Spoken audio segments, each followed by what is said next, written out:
दुःखेषु अनुद्विग्नमनाः सुखेषु विगतस्पृहा वीतरागभयक्रोध स्थितधीर मुनिरुच्यते.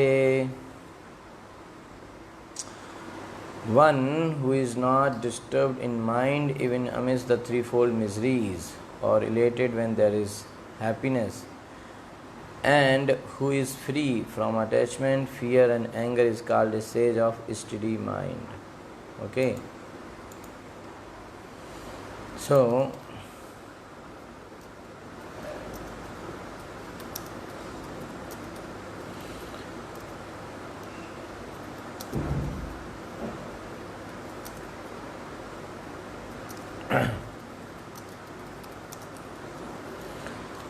हम लोग क्वेश्चन था अर्जुन का, तो उस क्वेश्चन के आंसर में भगवान जो है यहाँ पे रिप्लाई कर रहे हैं. क्वेश्चन अर्जुन का था कि जो स्थित प्रज्ञ, this is English. So the question was that for the person who is स्थित प्रज्ञा, a person who is situated in self realization, who is acting in buddhi yoga, who is in the stage of samadhi, that person, what are his general symptoms? So Krishna said that in 2.55, okay, general symptoms, and then that yesterday we discussed. Then 2.56 and 57, the next question is being answered by Krishna, that is, how does he speak? Okay, so in that the question of how does he speak, so answer is here Krishna is giving. Okay, that one who is not disturbed in mind even amidst the threefold miseries, or elated when there is happiness, and who is free from attachment, fear and anger, veet rag bhaya krodha, is called a sage of steady mind. So purport by Srila Prabhupada ki jai. The word Muni means one who can agitate his mind in various ways for mental speculation without coming to a factual conclusion. It is said that every Muni has a different angle of vision, and unless a Muni differs from other Munis, he cannot be called a Muni in the strict sense of the term. The term Muni, Prabhupada is defining here. नासाव ऋषिर यस्य मतम ना भिन्नम. So but a स्थित धीर मुनि, as mentioned here in by the Lord, so स्थित धीर muni is different from an ordinary muni, as Krishna is explaining here. So the sthit dhir muni is always in Krishna consciousness, for he has exhausted all his business of creative speculation. He is called Prashant Niheshesh Manorathantar, or one who has surpassed the stage of mental speculation and has come to the conclusion that Lord Sri Krishna or Vasudev is everything. Vasudev Sarvamiti Sa Mahatma Su Durlabha. So he is called a Muni fixed in mind. Such a fully Krishna conscious person is not at all disturbed by the onslaughts of the threefold miseries, for he accepts all miseries as the mercy of the Lord, thinking himself only worthy of more trouble due to his past misdeeds. And he sees that his miseries by the grace of the Lord are minimized to the lowest. Very nice. So, Sthit Dhira Muni, a Sthit Pragya person, is fully fixed in Krishna consciousness. And because he is fully fixed in Krishna consciousness, so he understands the conclusion. What is that? Vasudev Sarvamiti. That Vasudev is everything. That conclusion he understands. And that is why he is always grateful to Krishna.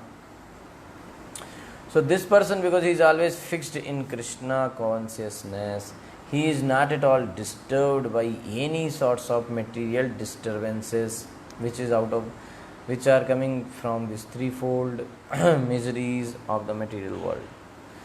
Okay, so he is not disturbed. He remains. Actually, this thing comes again and again in many scriptures, in Bhagavad Gita, especially in Bhagavatam, that a devotee of Krishna is not disturbed by the situations. He goes in that path. He knows where is my goal, what is my path.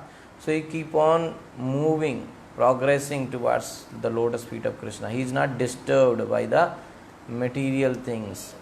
Material things means both happiness, distress.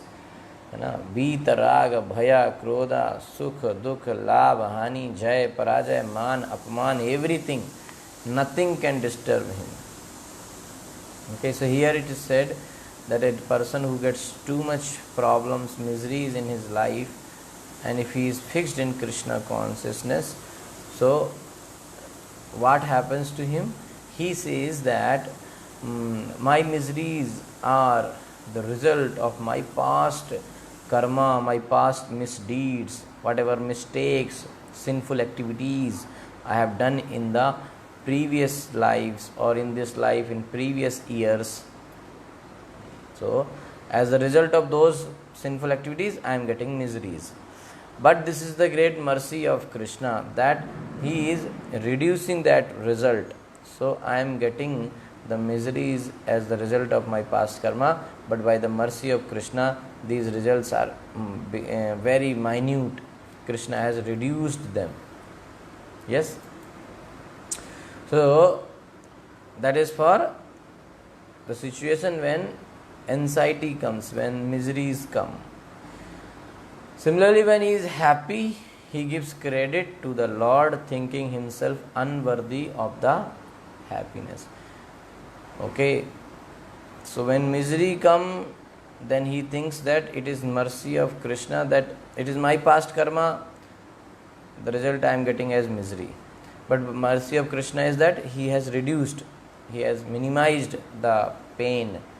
But when the happiness comes, he gives credit to the Lord fully, thinking himself unworthy of the happiness. I am not at all worthy of this happiness. He realizes that it is due only to the Lord's grace that he is in such a comfortable condition and able to render better service to the Lord. So I have not done anything good in my past life, but it is the mercy of Krishna that he is keeping me in a very good condition so that I can serve him. So if I am in very good condition, I have very good wealth, very good family, very good job, very good health, and very good face, whatever good, this is all mercy of Krishna. This is nothing to do with my past karma. It is the mercy of Krishna. And why Krishna gave these facilities to me?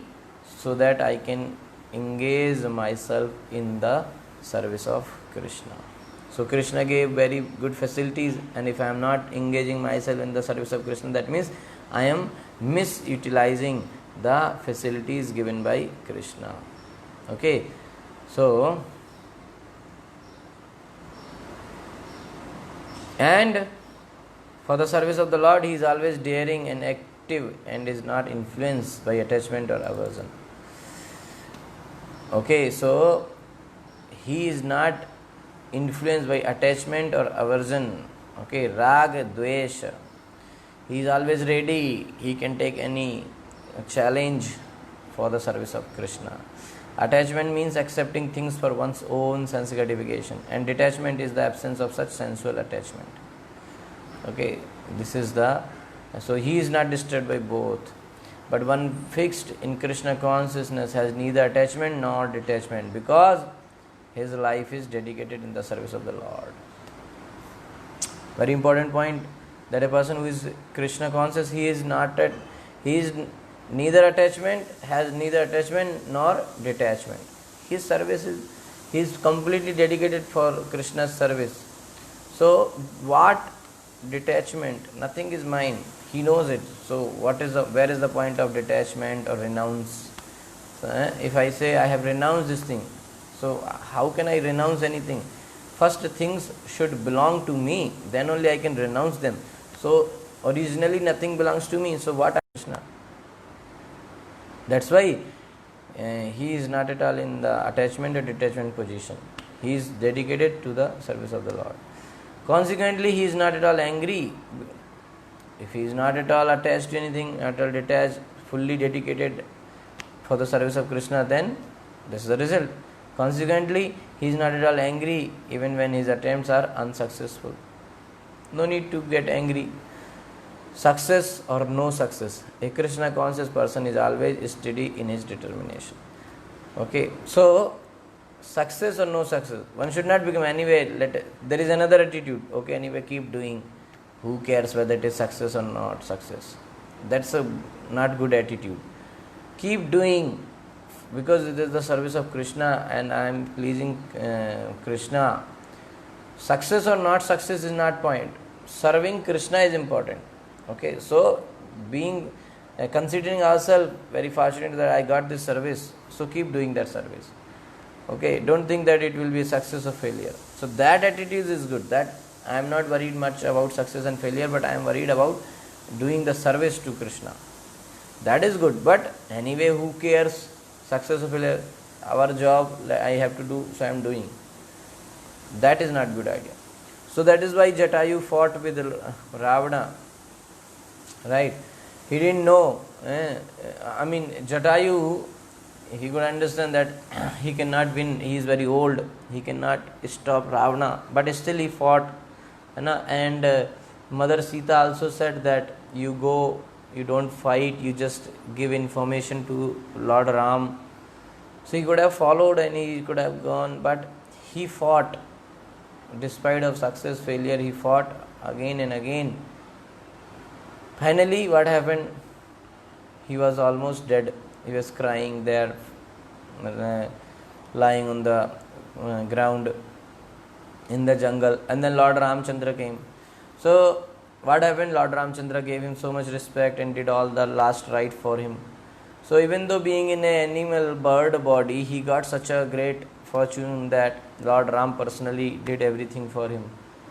Okay, so that's the point here, that he did not worried about success or failure, he worried about the service. So he did it and Lord accepted him. Okay, same way is that squirrel while making the bridge over the ocean. So that does not make much sense, but still with the service attitude, that squirrel did it and Lord Ram accepted the service. Okay, so that's the point here.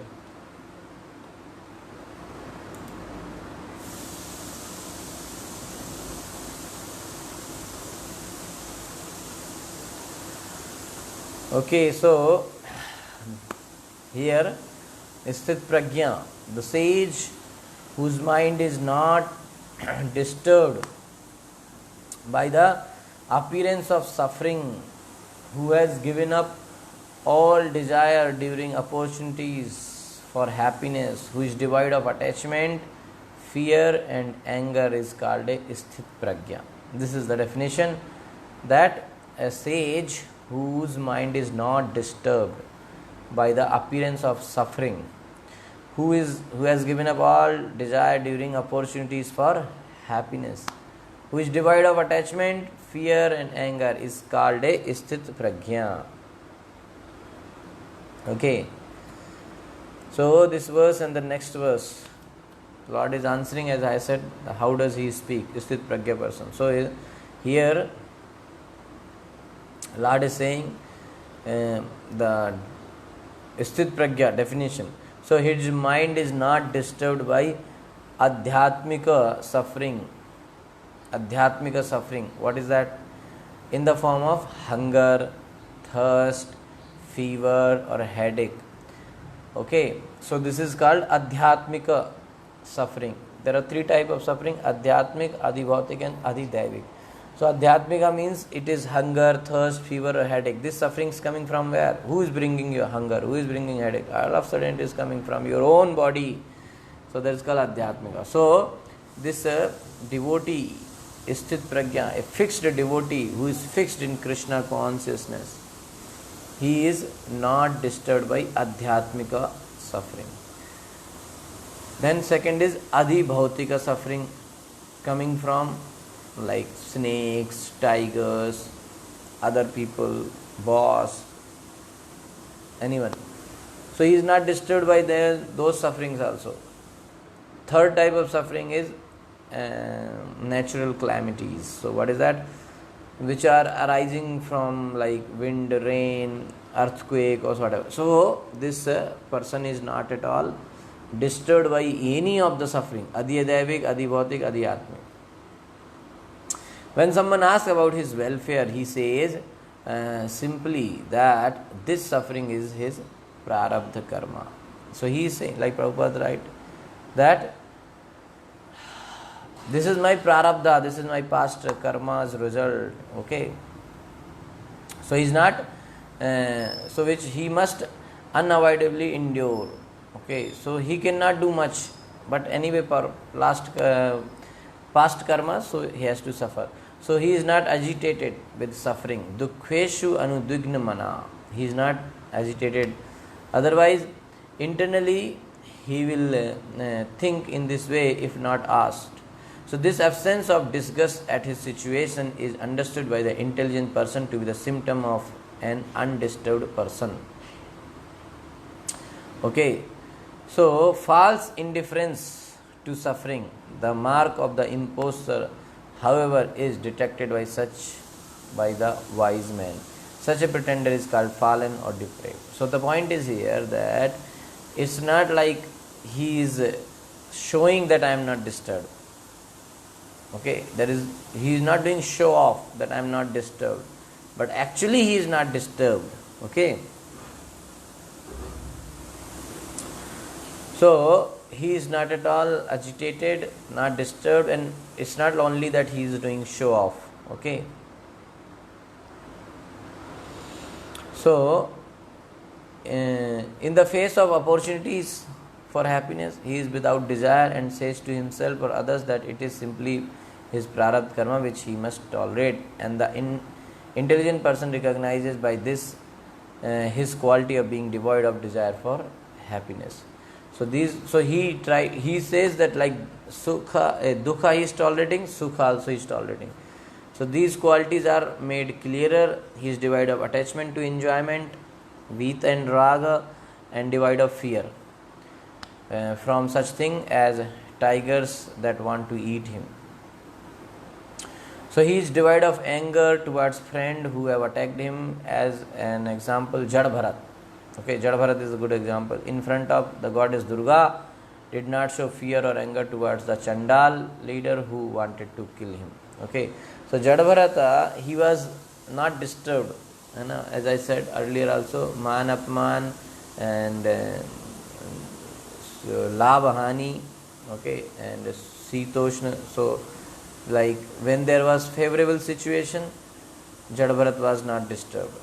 When there was unfavorable situation, he was not disturbed. Okay.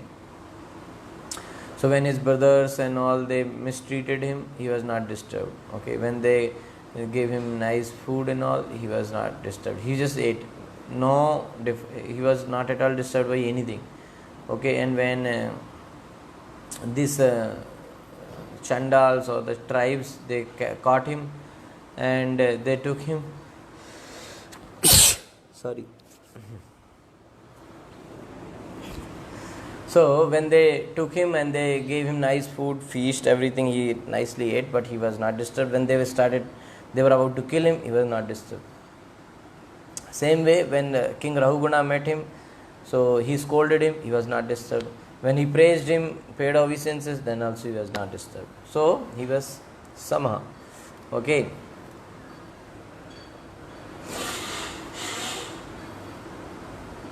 So that is the point here, that a person who is sthit prajna, who is fixed in devotion, he is not disturbed by all these things. What is that? Beat raga bhaya krodha dukkheshu anudvigna manaha. Okay. So how does he speak? So the question is about how the intelligence and words respond to affection, anger and neutrality. Okay, that is the meaning of the question. So the answer is that he is equipoised in happiness and distress, free from attachment, fear and anger. Okay. So he is a sage of steady mind. He is always in Krishna consciousness. He has exhausted all business of creative speculation. Okay. So Prabhupada quoted that in purport 7.19 Bhagavad Gita, that Vasudev Sarvamiti Sa Mahatma Suddurlabha. Such a sthit pragya person knows that Vasudev is everything. Okay, and Prabhupada also gave the word meaning of Muni, one who can agitate his mind in various ways for mental speculation without factual conclusion, and all Munis have different angle of vision. They must have. So, how one in Krishna consciousness is equipoised? Because he accepts everything, happiness and distress also, as the mercy of Krishna. So, because both are mercy of Krishna, so he is samaha, equipoised. Okay, and free from attachment, fear and anger. How it is possible? Because he is always daring and active and fixed in the service of Krishna. So he just always, his mind, his plan, his enthusiasm is for service of Krishna. He wants to serve Krishna. He is always active for that. So in that way he can remain free from the attachment, fear and anger. Veet, raga, bhaya, krodha. He does not come under attachment or aversion. Both are attachment and aversion, both are dangerous. Okay, so he never gets. So that is why it is said too much attachment is problem, too much aversion is also a problem. Okay, so he never gets angry whether successful or not. So whatever endeavor he does, because it is service of Krishna, so he is not at all angry. Even though there is no failure, he knows that even it is failure, but as I have done as service, this service with a full devotion, so Krishna will accept it, even though it is a failure, but still Krishna will accept. Okay, many example I gave. Okay, so because out of love Krishna accepts, right? So he is not at all angry if whether successful or not, and he is steady in his determination to serve Krishna.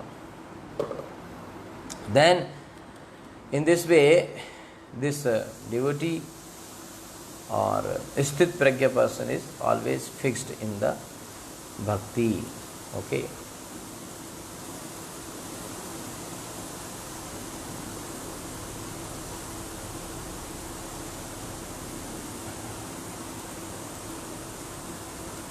Okay, okay, so I will extend little bit, and 57 also I will complete, so that the one question answer will be done. यह सर्वत्र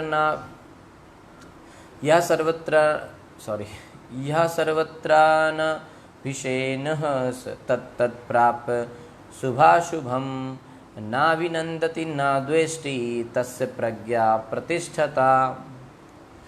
So in the material world, one who is unaffected by whatever good or evil he may obtain, neither praising it nor displeasing it, is firmly fixed in perfect knowledge, Shubha and Ashubha, in both the situations. So there is always some upheaval in the material world which may be good or evil. One who is not agitated by such material upheaval, who is unaffected by good and evil, is to be understood to be fixed in Krishna consciousness. As long as one is in the material world, there is always the possibility of good and evil, because this world is full of dualities. So one person who is not agitated by such a Subha and Ashubha situation, okay, good and evil, is considered to be fixed in Krishna consciousness. Similar verse only, connecting verse, that's why. Okay, so again same thing, that he is not acting that he is not affected and inside fully disturbed. No, he within also he is actually not disturbed. But one who is fixed in so as long as one is in the material world, there is always this dualities are there, good, bad, summer, winter, day and night, man, apman, labh, hani, jay, parajay. These things are always there. So but one who is fixed in Krishna consciousness is not affected by good and evil, because he is simply concerned with Krishna, who is all good, absolute. Such consciousness in Krishna situates one in a perfect transcendental position called technically samadhi. So that's the stage of samadhi, where person is completely fixed in the bhakti and he is not at all disturbed by any of these things. Okay, so the person who is not motivated, who has no motivated affection at all, who does not rejoice on attaining good fortune, shubha, and or who does not curse on attaining misfortune, that is ashubha, that person is called sthit prajna. Okay, pragya, tasya pragya pratisthita. So that person is without affections which are subject to material conditions, है ना, and unconditional affection out of mercifulness, however, should remain to some degree. Okay, he is fixed in those qualities. On receiving something favorable to himself, shubham, and though through respect or feeding, for instance, he does not approve, and receiving disrespect, all these things. Okay, so here it is mentioned that it is okay, very important thing, that on receiving something favorable to himself through respect or feeding, for instance, he does not approve, and receiving disrespect, such as somebody punches him, or he does not disapprove. He does not say, oh, you are so religious, serving a great devotee, I bless you with happiness. Nor does he curse the disrespectful person, saying, go to hell, you sinful creature. Okay, so that is the example given here. Okay, that he does not see anything. Nor does he curse the disrespectful person, or nor does he say good thing, blessing, or like that. So he is pragya pratisthita, situated in samadhi, or well situated in samadhi. So that is one example given in Bhagavatam about avadhut. He is just fixed there. Whatever anybody says, he does not respect. And another is Jad Bharat also. Okay, so these are the examples. So unaffected by shubha and ashubha situation. So the material world is anyway always full of dualities, and the person, the soul, is simply concerned with Krishna, who is always all good and absolute. So he actually, why he is able to okay, 1 minute. Such a Krishna conscious person, such a Krishna conscious position is in perfect transcendental position called samadhi. Okay, so how a person is able to be equipoised in all these dualities, that is because he is situated beyond it. It's not like he's just acting. Okay, somebody died and he is not affected. Somebody is punched him, he is not affected. Somebody is giving so much money, he is not affected. How it is possible? It is possible only because he is beyond this. Okay, he is beyond this. That is why it is possible. Otherwise, it's not possible. Because it is not only to act. It is not like externally you are just trying to be. Because sometimes when some bad situation comes, some people try to be unaffected externally, because they feel if they show themselves very much affected, the other family members will be disturbed and a lot of these things. So they try to show themselves very strong. But when they are alone or like that, they are fully shattered within. Some people cry even when they are alone, but externally they show that they are not disturbed. Some like in companies and on many employees, they show themselves very happy, very casual, equipoised and all. But when they are alone, when you go and scratch them little bit, then they pour out all the problems and all the griefs which they have in the heart. But so that's why this is not, we are not talking about here externally being equipoised.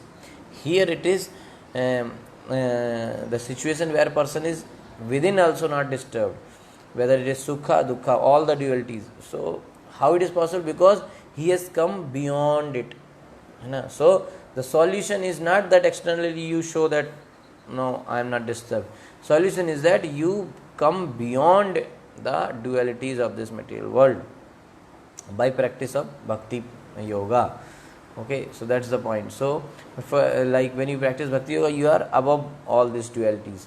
So like now suppose you are riding a bike or a car, so the road will show you like dualities. Sometimes it's plain, sometimes it is like so many diggings and all those. It's not very good road, and so many breakers, many things. not a very good road, up down is like that. So when you drive this car, you are affected by the up and downs of the roads, so you will be like this always, है ना. But if you come above of that, and like in airplane, then you are not affected by these things, है ना. So like that. So the solution is come above the dualities of the material world, then you will be free from the these disturbances, and you can be equipized, you can just go, you know. So for that purpose, process is the bhakti, chanting Hare Krishna, associating with the devotees, reading Bhagavad Gita and Bhagavatam, and taking only Krishna Prasadam.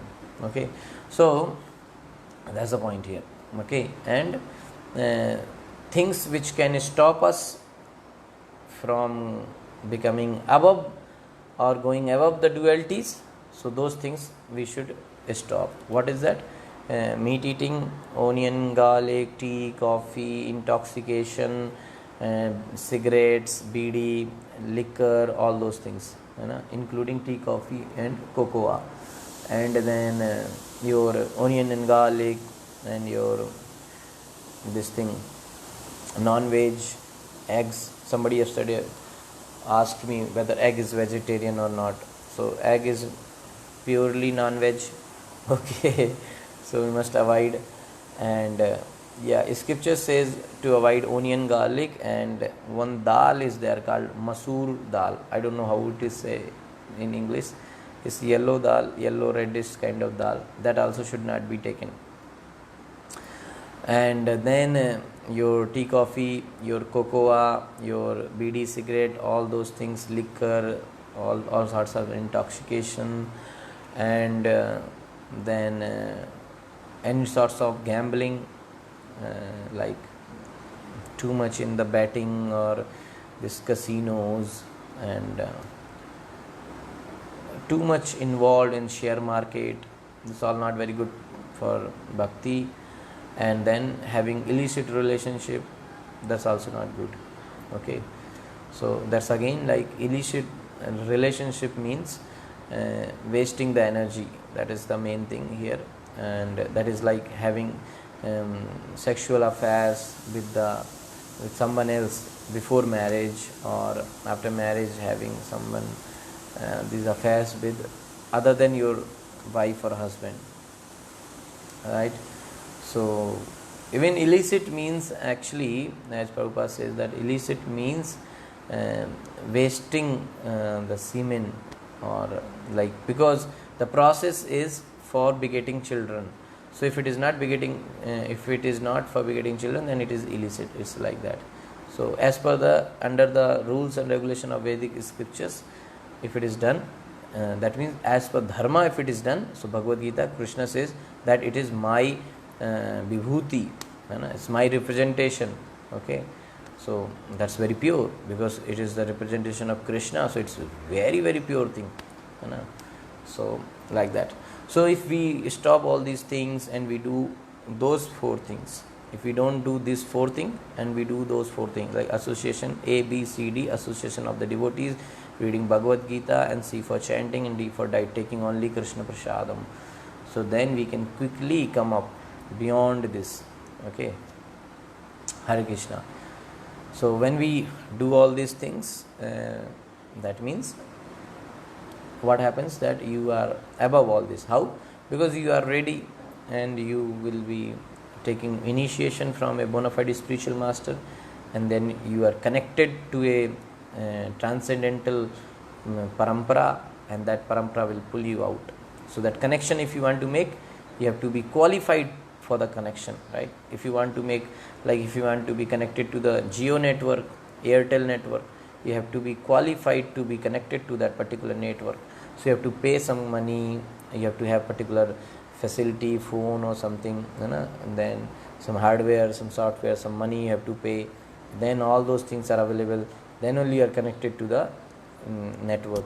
So if you want to be connected to the transcendental network of this Brahma Madhya Gaudiya Sampradaya, so you have to pay some money. What is that money? What is that cost?